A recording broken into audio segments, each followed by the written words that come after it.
নমস্কার সবাইকে, আমি পিকু।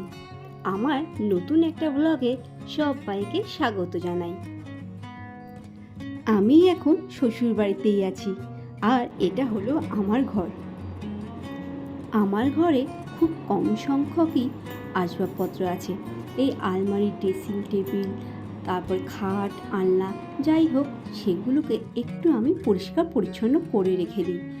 অনেক দিন বাদেই এবার আসা হলো, তাই যখনই আমি আসি তখনই আমি কিন্তু আমার আসবাবপত্রগুলোকে পরিষ্কার পরিচ্ছন্ন করে রেখে দিই। প্রতিবারের মতো আমার ঘরে এবারও ভালোই বেশ ধুলো জমে আছে। পুরোপুরি ডিপ ক্লিন না করতে পারলেও কিছুটা পরিষ্কার করে রেখেই তবে আমি যাই। আর খাট, আলমারি, ড্রেসিং টেবিল আর এইগুলো হচ্ছে সেগুন কাঠের, এইগুলোকে যদি বছরে বা যাই হোক প্রত্যেক দিন করতে পারলে তো খুবই ভালো, কিন্তু আমার পক্ষে সবসময় তো আর আসা সম্ভব হয় না। তো যখনই আমি আসি তখনই চেষ্টা করি একটু হলেও ডিপ ক্লিন করার। আর আমাদের মতো বাঙালিদের এই যে ঘরে তো একটা আলনা থাকবেই, আর আলনাটা গুছিয়ে রাখতে কার না ভালো লাগে বলুন। সেই জন্য আলনাটাকে ভালো করে পরিষ্কার করে নিয়ে তারপরে একটু গুছিয়ে রাখছি। যে কদিনই থাকবো সেই কদিনই যেন একটু গুছিয়ে সুন্দর একটা পরিবেশ করে থাকতে খুব ভালো লাগে, সেই জন্যই একটু গুছিয়ে রাখছি। আমার মতো কে কে ঘর গোছাতে ভালোবাসো তারা কিন্তু একটু কমেন্ট করে জানিও প্লিজ।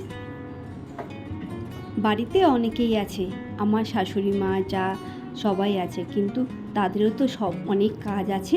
তাদের পক্ষে আমার ঘরটা এতটা পরিষ্কার পরিচ্ছন্ন করে রাখা সম্ভব নয়। আর তারপরে আমার জায়ে আছে ছোট্ট একটা মেয়ে, তার পক্ষে তো একেবারেই সম্ভব না। অনেক সময় এমনও হয় যে নিজেদের ঘর নিজেদেরই প্রত্যেকটা দিন পরিষ্কার করা সম্ভব হয়ে ওঠে না। আর আজ আমার কাজের প্রেশারটা অনেকটাই কম, যেহেতু আমি শ্বশুর বাড়িতে আছি। আজ কিন্তু আমার রান্নার ডিউটিটা আর নেই। যখনই আসি তখনই শাশুড়ি মাই বেশি অংশ টাইম রান্না করে। আর আমি যেদিনকে মন হলো একটু ভালো মন্দ রান্না করা, তো সেদিনই আমি রান্নাঘরে ঢুকি শ্বশুর বাড়িতে আসলে। কাল যখন এসেছি তারপরে খাওয়া দাওয়া করে আমরা ঘুমিয়ে পড়েছি, কারণ কলকাতা থেকে বীরভূম অনেকটাই লং জার্নি।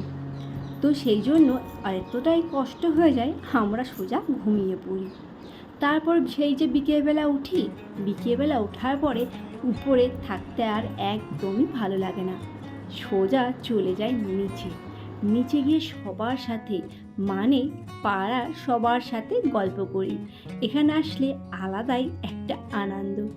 পাড়ার সবাই বেশ এসে গল্প করে একসাথে, কথা জিজ্ঞেস করে আমাদের কলকাতার কথা, তারপরে আমরা কেমন আছি, বাবু কেমন পড়াশুনো করছে, কি করছে ও, আর অনেক রকম কথা গ্রামের মানুষরা সবাই জিজ্ঞাসা করে। সত্যি কথা বলতে গেলে ওদের মনগুলো এতটাই সরল হয় তা বলার আর অপেক্ষা রাখে না।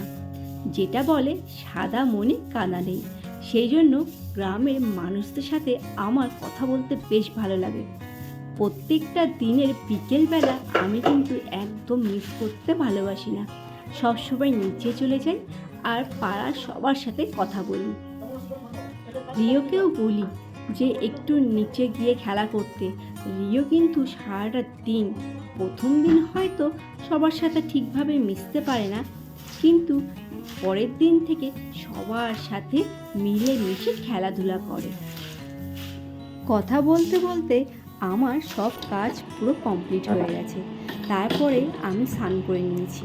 স্নান করার পরে আমি নিজেকে একটু নতুন রূপে সেজে নিই, কারণ শ্বশুরবাড়িতে আসলে আমার কোনো তাড়া থাকে না। সেই জন্য একটু ক্রিম মাখা বলুন, সুন্দর করে সাজা বলুন, একটু গয়না পরা বলুন, এগুলো সব করতে পারি।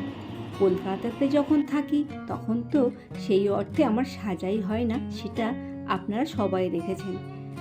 সেই জন্য ওখানে সোনার জিনিসও কিছু পরাই হয় না। আর যখন শ্বশুর বাড়িতে আসি পুরো নতুন বউয়ের মতো হাতে চুড়ি, কানে দুল, গলায় হার সব কিছুই পরি। আমার খুব ভালো লাগে এইসব পরতে। কিন্তু কলকাতাতে একদমই পরা হয় না। নিজেকে রেডি করে নিয়ে তারপরে আমি যাব সূর্য প্রণাম করতে আর জামা কাপড় মেলতে ছাদে। কারণ সূর্য প্রণাম করা কলকাতাতে আমার একদমই হয় না, কিন্তু যখনই গ্রামের বাড়ি বা শ্বশুর বাড়িতে বা বাপের বাড়িতে যাই তখন কিন্তু বেশ সূর্যের মুখটা দেখতে পাই, আর তখনই আমি সূর্য প্রণাম করি। আর এখন আমরা চলে এসেছি খেতে। এখন আমি রিওকে একটু ভাত মেখে দিচ্ছি। এই দেখুন, অনেক দিন বাদে রিও কিন্তু কাঁসার থালাতে ভাত খাচ্ছে। এটা ওর অন্নপ্রাশনের থালা। এই থালাটা ওর দাদু ওকে দিয়েছিল অন্নপ্রাশনের সময়। আর এই যে দেখতে পাচ্ছেন, এটা হচ্ছে আমার থালা। দেখুন আমার শাশুড়ি মা কত রকমের রান্না করেছে। আর আমরা কিন্তু বাড়ির সবাই একসাথে মিলেই একসাথে খেতে বসি। সবার শেষে বসে আমার শাশুড়ি মা, কারণ সবাইকে দিয়ে ধুয়ে তবেই বসে।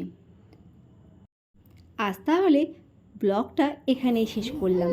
কেমন লাগলো কমেন্ট করে জানাবেন প্লিজ।